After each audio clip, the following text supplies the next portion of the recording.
एक जंगल में एक शेर रहता था। गीदड़ उसका सेवक था। जोड़ी अच्छी थी। शेरों के समाज में तो उस शेर की कोई इज्जत नहीं थी, क्योंकि वह जवानी में सभी दूसरे शेरों से युद्ध हार चुका था, इसलिए वह अलग थलग रहता था। उसे गीदड़ जैसे चमचे की सख्त जरूरत थी जो 24 घंटे उसकी चमचागिरी करता रहे। गीदड़ को बस खाने का जुगाड़ चाहिए था।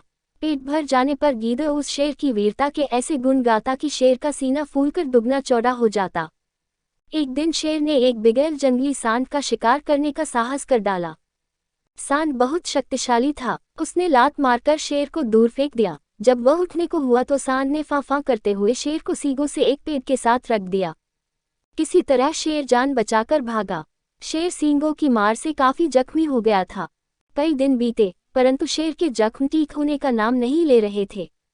ऐसी हालत में वह शिकार नहीं कर सकता था। स्वयं शिकार करना गीदड़ के बस का नहीं था। दोनों के भूखों मरने की नौबत आ गई।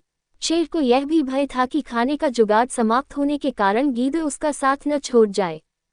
शेर ने एक दिन उसे सुझाया, देख, जख्मों के कारण मैं दौड़ नहीं सकता। शिकार कैसे करूं? तू जाकर किसी बेवकूफ से जानवर को बातों में फंसाकर यहाँ ला।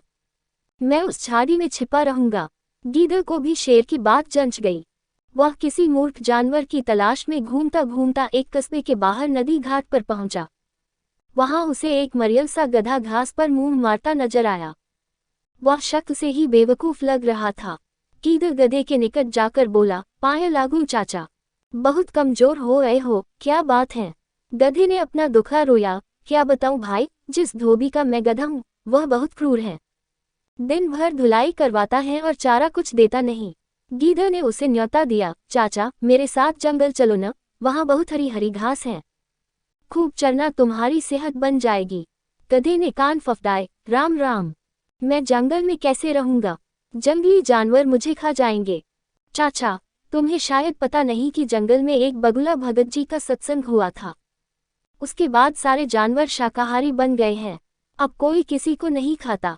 गीदड़ बोला और कान के पास मुंह ले जाकर दाना फेंका। चाचू, पास के कस्बे से बेचारी गधी भी अपने धोबी मालिक के अत्याचारों से तंग आकर जंगल में आ गई थी। वहां हरी घास खाकर वह खूब लहरा गई है, तुम उसके साथ घर बसा लेना। गधे के दिमाग पर हरी हरी घास और घर बसाने के सुनहरे सपने छाने लगे। वह गीदड़ के साथ जंगल की ओर चल दिया।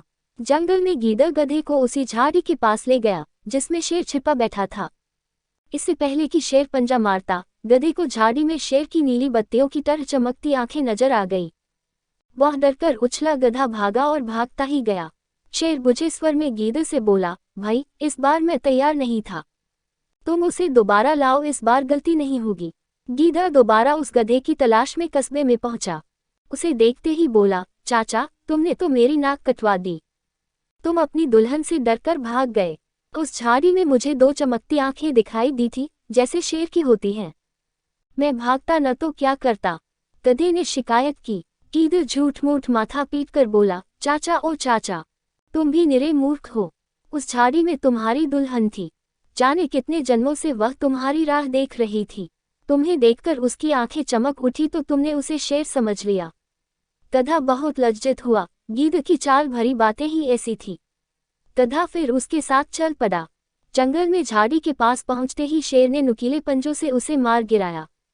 इस प्रकार शेर व गीदड़ का भोजन जुटा। सीखकर दूसरों की चिकनी चुपड़ी बातों में आने की मूर्खता कभी नहीं करनी चाहिए।